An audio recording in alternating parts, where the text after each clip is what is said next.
আপনার পরিবার সুরক্ষিত আছে তো? যদি সুরক্ষিত না থাকে তাহলে আজকেই সাবধান হয়ে যান। ছোট বোন কিভাবে বড় বোনের সংসার ভাঙে এই ভিডিওটি না দেখলে আমি বুঝতেই পারতাম না। দেখেন, ছোট বোন এসেছে বড় বোনের বাসায় বেড়াতে, অথচ দুলাভাইকে দেখে তার খুব পছন্দ হয়েছে। এদিকে দুলাভাই অফিস যাওয়ার জন্য তড়িঘড়ি করে রেডি হচ্ছে, আর পিছন থেকে শালি এসে জড়িয়ে ধরছে। তখন দেখেন দুলাভাই বলতেছে, "এই তুই যে আমাকে জড়িয়ে ধরছিস, তোর আপা যদি দেখে।" তখন দেখেন শালি বলতেছে, "আপা দেখবে কোথা থেকে? আপা তো পাকঘরে ব্যস্ত।" এই দেখেন দুলাভাইয়ের সাথে খাটে যেতেই না যেতেই এদিকে তার আপা ডাকাডাকি শুরু করতেছে, "পারুল, এই পারুল।" এইদিকে দেখেন পারুল এখন তড়িঘড়ি করে তার বোনের কাছে যাচ্ছে।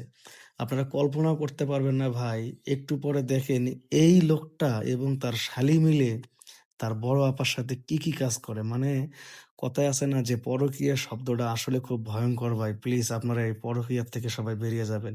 এই পরকীয়ার কারণে কিন্তু ভালো সম্পর্ক নষ্ট হয়ে যায়। ভালো ঘর সংসারগুলো ভেঙে যায় ভাই।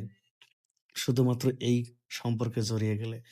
দেখেন, এই আপু তো বুঝতেই পারতেছে না যে তার ছোট বোনের সাথে তার স্বামী, অথচ যাকে সবসময় বিশ্বাস করে এক ঘরের নিচে থাকে, আর সেই স্বামী কিনা তার আপন ছোট বোনের সাথে এইরকম কাজে জড়িয়ে যাচ্ছে। দেখেন, আমি আবারও বলি ভাই, পরকীয়া জিনিসটা খুবই খারাপ। তাই অবশ্যই সাবধান থাকবেন।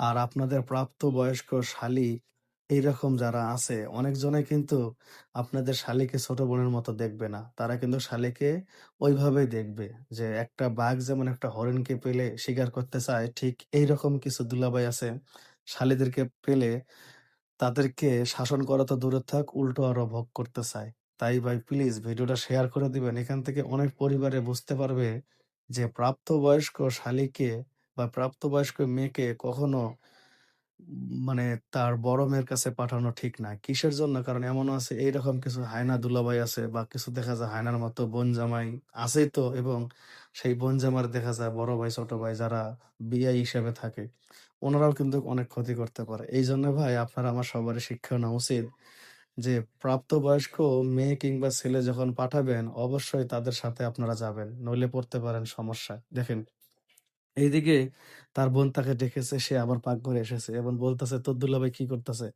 বলছে, "দুলাভাই অফিসে যাওয়ার জন্য রেডি হচ্ছে।" বলছে, "যা তাড়াতাড়ি রেডি হতে বল।"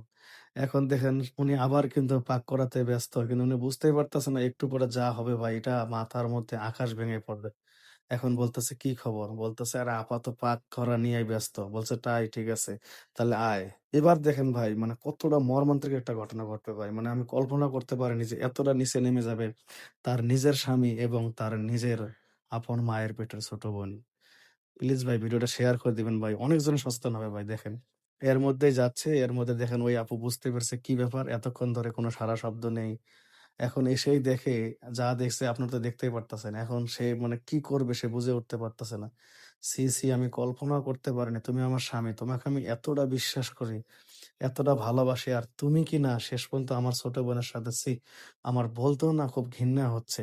তারপরে এখন দেখেন উনার স্বামীকে শাসিয়ে এখন তার ছোট বোনকে বলতেছে, "এই যে তুই আজকে থেকে যে ধরনের পোশাক পরতেছিস, আমার তখনই সন্দেহ হয়ে গিয়েছিল যে তুই আমার বাড়িতে এসে একটা অঘটন ঘটাবি। আমি আসলে কল্পনাও করতে পারিনি যে তুই নিজের বোনের সংসারটা এইভাবে ভাঙার জন্য এসেছিস। যা, এখান থেকে যা।" তারপরে দেখেন এখন তার স্বামীকে বলতেছে, "শোনো, তুমি যে কাজ করেছো আমার যেদিকে চোখ যায় আমি ওদিকে চলে যাবো। আমি তোমার মতো লম্পটে ঘর সংসার করব না।" এটাই ভাই স্বাভাবিক। যেকোনো মেয়ে এটাই বলবে। কারণ তার আপন ছোট বোনের সাথে এই ধরনের মেয়েরা তো এমনি স্বামীর ভাগ কাউকে দিতেছে না। তারপরেও যদি আবার দেখেন নিজের ছোট বোনের সাথে, তো বুঝতেই তো পেরেছেন ভাই। প্লিজ ভাই ভিডিওটা শেয়ার করে দিবেন ঝড়ের গতিতে। এখান থেকে অনেকজনের শিক্ষা নেবে। আর এইরকম কালপিট দুলাভাই যারা আছে তারাও সতর্ক হয়ে যাবে। এখন দেখেন সেই আপু একদম যোগ্য একটা কাজ করেছে। তার বোনকে একদম মানে বোরকা পরিয়ে সাজিয়ে তার ব্যাগ দিয়ে বলতেছে, "যা। আর কোনদিন তুই আমার বাড়িতে আসবি না। আর আমি বাবা-মাকে সব ফোন করে বলে দেব যে তুই অনেকটা খারাপ হয়ে গিয়েছিস। বোন হয়ে বোনের সংসার ভাঙার প্ল্যান করতেছিস। যা এখান থেকে।" এইজন্য ভাই প্লিজ ভাই ঝড়ের গতিতে ভিডিওটা শেয়ার করে দেন। অনেকজনে বুঝতে পারবে যে না আমরা আসলে যা ভুল করতাছি, আমরা তো অনেক সময় দুলাভাইকে ভাবি ফেরেশতা, কিন্তু দুলাভাইরা অনেক খারাপ হয়। অনেক দুলাভাই আছে যারা ভালো। যে দুলাভাইগুলা ভালো আছে তাদেরকে আমি সেলুট জানাই। সবাই ভালো থাকবেন, সুস্থ থাকবেন।